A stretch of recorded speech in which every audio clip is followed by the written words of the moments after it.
The crow and the fox. காகமும் நரியும். ஒரு அழகான கிராமம் இருந்துச்சாம். அந்த கிராமத்தில் ஒரு பாட்டி வடை சுட்டு விற்று வாழ்ந்துட்டு வந்துட்டு இருந்தாங்களாம்.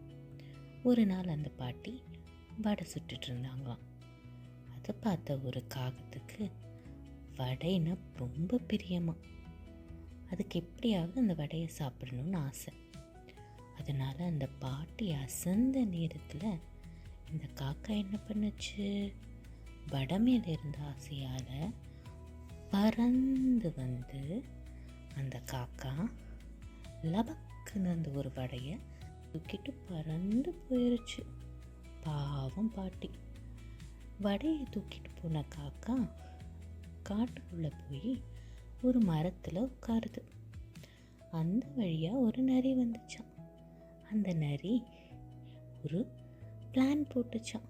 காக்கா வாயில் இருந்த வடையை நம்ம எப்படியாவது வாங்கி சாப்பிட்றணும் அப்படின்னு யோசிச்சு காக்கா கிட்ட, காக்கா காக்கா நீ ரொம்ப பியூட்டிஃபுல்லாக இருக்கியே, ஒரு பாட்டு பாடு அப்படின்னு சொல்லிச்சான்.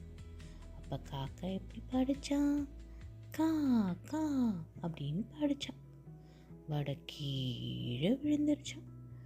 கீழே விழுந்த வடையை லபக்குன்னு நரி தூக்கிட்டு ஓடி போயிடுச்சான். காக்கா ஏமாந்து போயிடுச்சான். மாரல் ஆஃப் த ஸ்டோரி என்னது? நம்ம யாரோட பொருளையும் திருடக்கூடாது, புகழ்ச்சிக்கு மயங்கக்கூடாது. சரியா குட்டிங்களா?